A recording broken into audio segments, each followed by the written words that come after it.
আসসালামু আলাইকুম বন্ধুরা, যেহেতু মুসলমানদের সবচেয়ে পবিত্র মাস অর্থাৎ রমজান মাস, তাই আজকের ভিডিওতে আমি আপনাদের সাথে খুবই গুরুত্বপূর্ণ এবং সময় উপযোগী একটি ভিডিও শেয়ার করতে চলেছি। এই ভিডিওতে আপনারা দেখতে পাবেন যে একজন হিন্দু সন্ন্যাসী মহিলা আস্থা মা মুসলমানদের সবচেয়ে পবিত্র রমজান মাস নিয়ে খুবই উল্টাপাল্টা ও বাজে কথা বলছে। সে বলছে যে মুসলমানদের রমজান মাস কোনো মাসই নয়, বরঞ্চ হিন্দুদের নবরাত্রি হচ্ছে খুবই পবিত্র একটি মাস।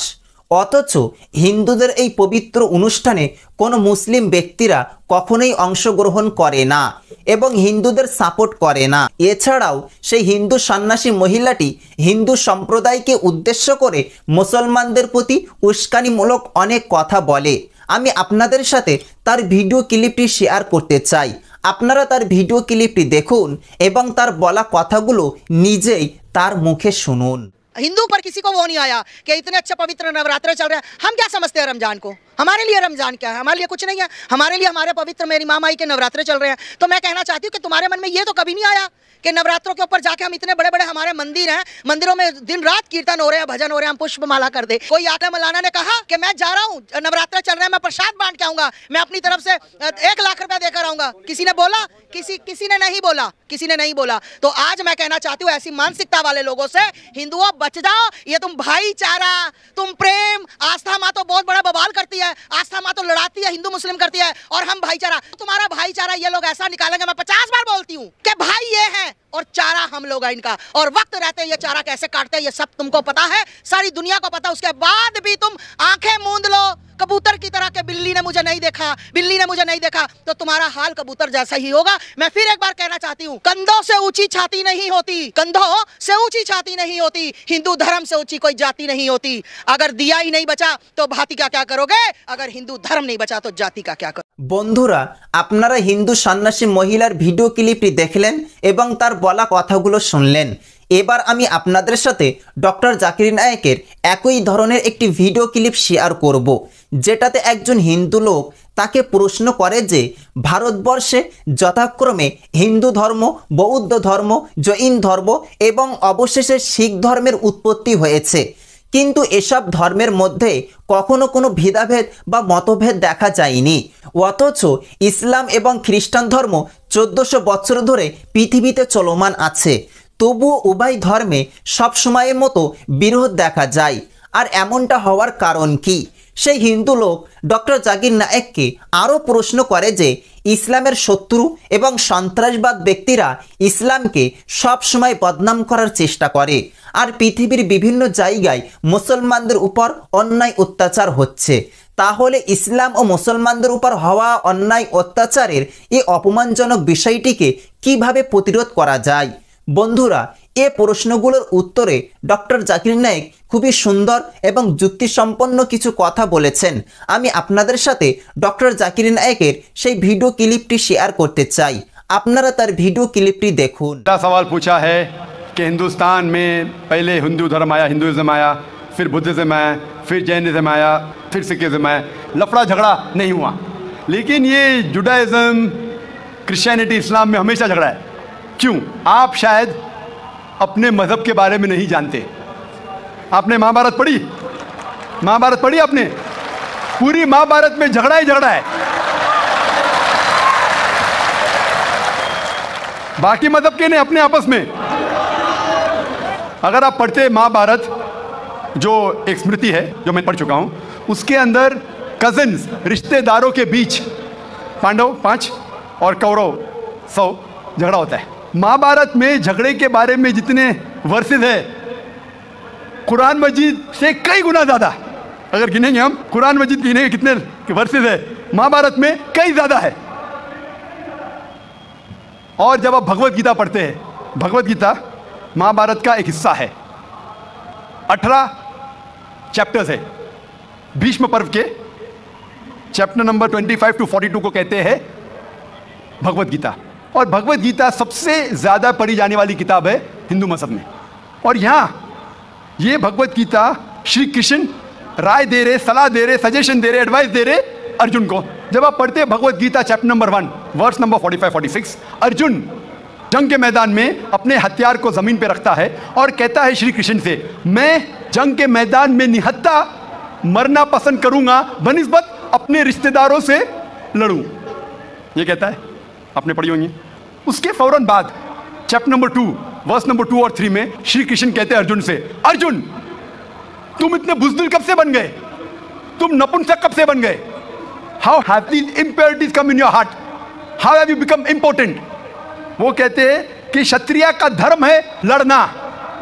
फिर वर्स नंबर 31, 32, 33 में कहते हैं, वो क्षत्रिय खुशनसीब है जिसे लड़ने का मौका मिलता है। अगर आप लड़ेंगे तो आप स्वर्ग में जाएंगे, लड़ेंगे नहीं तो स्वर्ग में नहीं जाएंगे। कौन कहता है? श्री कृष्ण एडवाइस देते हैं अर्जुन को। अगर मैं कहूँगा कि आपके श्री कृष्ण कहते हैं कि रिश्तेदारों का कत्ल करो, ये शैतानी हरकत है। अगर मैं कहूँगा कि आपके हिंदू मजहब की किताब में सिखाया जाता है कि रिश्तेदारों का कत्ल करो, ये शैतानी हरकत है। वो हिंदू मुझसे कहता है लेकिन ये जंग है हक और बातिल के दरमियान। मैं बोला कुरान मजीद में भी वही लिखा है, हक और बातिल के दरमियान। मैं जानता हूं हिंदू मजहब में ये नहीं लिखा है कि रिश्तेदार कत्ल करो, लेकिन हक के लिए लड़ना भी पड़े, नो प्रॉब्लम। चाहे वो आपके रिश्तेदार हो, चाहे वो आपके वालिदैन हो, नो प्रॉब्लम। तो ये श्री कृष्ण कहते हैं अर्जुन से। और जो क्रिटिक्स ऑफ इस्लाम उछालते मोहम्मद सल्लल्लाहु अलैहि वसल्लम की हदीस को, सही बुखारी की जिल्द नंबर 4 हदीस नंबर 46 किताब जिहाद में अल्लाह के रसूल कहते हैं कि जो भी मुजाहिद जिहाद के लिए जाता है, अगर उसका कत्ल होता है तो वो जन्नत पे जाता है, अगर वो जिंदा वापस लौटता है तो उसे इस दुनिया का माल मिलता है।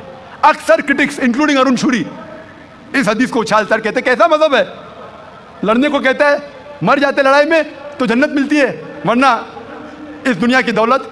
अगर आप भगवत गीता पढ़ेंगे चैप्टर नंबर 2 वर्स नंबर 37, उसमें श्री कृष्ण कहते हैं अर्जुन से, अर्जुन उठो और लड़ो। अगर आप मर जाएंगे, कत्ल हो जाएगा, आप जाएंगे स्वर्ग में। अगर जिंदा वापस लौटेंगे तो दुनिया की दौलत मिलेंगी। हू बहू जो सही बुखारी में मोहम्मद सल्लल्लाहु अलैहि वसल्लम ने कहा, वही कहते हैं श्री कृष्ण अर्जुन से। मुझे लगता है कि अरुण शूरी ने भगवत गीता पढ़ी नहीं। अगर पढ़ी होती तो इस्लाम के खिलाफ नहीं लिखते। तो आपको सही जानने के लिए दोनों किताबों का मुताला करना पड़ेगा। आप कह रहे हिंदुइज्म आया, बुद्धिज्म आया, अशोका क्या किया? लाखों लोगों को मारा। आप बोलते कत्ल हुआ ही नहीं, आप शायद भूल गए, आपने हिंदुस्तान की तारीख पढ़ी ही नहीं। तो हिंदुस्तान की तारीख आप पढ़ेंगे, यहाँ भी कई लाखों लोगों का कत्ल हुआ है।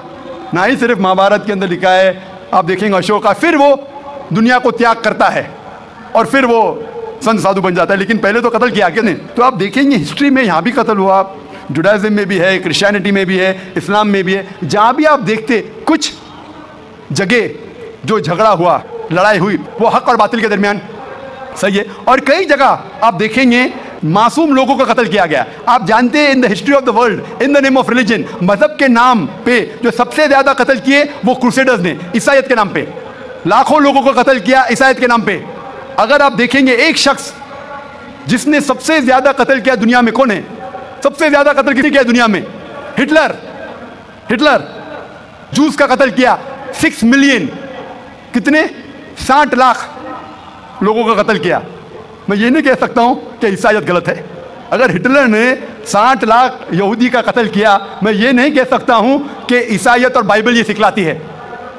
मैं बाइबल पढ़ा हूं, क्योंकि हिटलर ने 60 लाख यहूदी का कत्ल किया, हम ईसाईयत को दोष नहीं दे सकते। लेकिन मैं जानता हूं कि ईसाईयत के नाम पे जो होली वॉर कहा जाता है, क्रूसेडर्स ने हजारों लोग को अपने सिर्फ मजहब को कन्वर्ट करने के लिए लाखों लोग का कत्ल किया। तो आप देखेंगे कई तारीख है, हिंदुस्तान में है, हिंदुस्तान के बाहर भी है, हिंदुइज्म में भी है, बुद्धिज्म में भी है, आप देखेंगे क्रिश्चियनिटी में भी है, इस्लाम में भी है। लेकिन जब टकराव होता है हक और बातिल का, तो हक के लिए बातिल के खिलाफ हमें लड़ना ज़रूरी है। तो ये आपकी गलतफहमी है। आपका दूसरा सवाल, क्या टेररिस्ट लोग ने,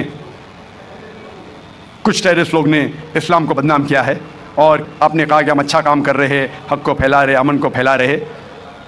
आप कहते हैं, कुछ हद तक सही कहते, जैसे मैंने कहा कि जो मीडिया जिसे टेररिस्ट कहती है, वो टेररिस्ट कौन से टेररिस्ट है वो मैं जानना ज़रूरी है। कौन से टाइप के टेररिस्ट है, कि वो जो लोग जो गलत काम कर रहे हैं उनके दिल में दहशत पैदा करे तो सही किस्म के टेररिस्ट है। जैसे भगत सिंह टेररिस्ट था लेकिन अच्छा था, उस तरीके से अगर कोई मुसलमान गलत लोगों के साथ लड़ रहे हैं हक के लिए तो सही है, लेकिन मैं ये भी जानता हूं कि there are black sheep in a community. कुछ मुसलमान सिर्फ नाम के लिए, और अक्सर लोग समझते, ना ही गैर मुस्लिम, मुसलमान भी समझते हैं, वो जिहाद क्या समझते हैं, अगर कोई भी मुस्लिम किसी वजह से लड़ रहा है, चाहे वो ज़ाती फ़ायदे के लिए हो, चाहे वो नाम के लिए हो, चाहे पैसा के लिए हो, चाहे ज़मीन के लिए, उसे कहते हैं जिहाद। ये गलत फहमी है। जिहाद की मानी ये नहीं कि कोई भी मुसलमान कोई भी जो जंग करता है, चाहे ज़ाती फ़ायदे के लिए हो, चाहे नाम के लिए हो, पैसे के लिए हो, ज़मीन के लिए हो, उसे जिहाद नहीं कहते। जिहाद आता है लफ्ज़ जहादा से, means to strive, to struggle. जिहाद इस्लामिक टर्मिनोलॉजी में to fight again one's own evil inclination, हमारी खुद की गलत नफ्स से झगड़ना, जिहाद करना, उसे कहते हैं सही जिहाद। माशरे को सुधारना को कहा गया जिहाद। जंग के मैदान में सेल्फ डिफेंस में लड़ना, उसे कहा गया जिहाद। तो मीडिया इसे गलत फैला रही है। अगर आप जानना चाहते हैं कि सही में टेररिस्ट कौन है जो सही तौर पे मासूम लोग के दिल में दहशत पैदा कर रहा है, नंबर 1 टेररिस्ट आज की तारीख में, पुरानी बात छोड़ दीजिए, आज के तारीख में मासूम लोगों के दिल में दहशत पैदा कर रहा है, मेरे हिसाब से नंबर 1 टेररिस्ट है जॉर्ज बुश। বন্ধুরা, আপনারা ডক্টর জাকির নায়েকের ভিডিও ক্লিপটি দেখলেন, শুনলেন এবং বুঝলেন। আমিও এই ভিডিওটি দেখলাম, শুনলাম এবং বুঝলাম। আমার কাছে তো এই ভিডিওটি খুবই গুরুত্বপূর্ণ লেগেছে।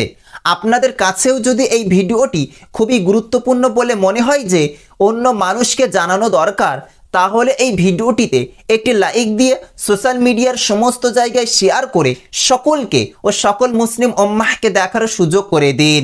আবারও দেখা হবে পরবর্তী কোনো এক ভিডিওতে ইনশাআল্লাহ। ততক্ষণ পর্যন্ত নিজের এবং আপনজনের প্রতি খেয়াল রাখবেন। আল্লাহ হাফেজ।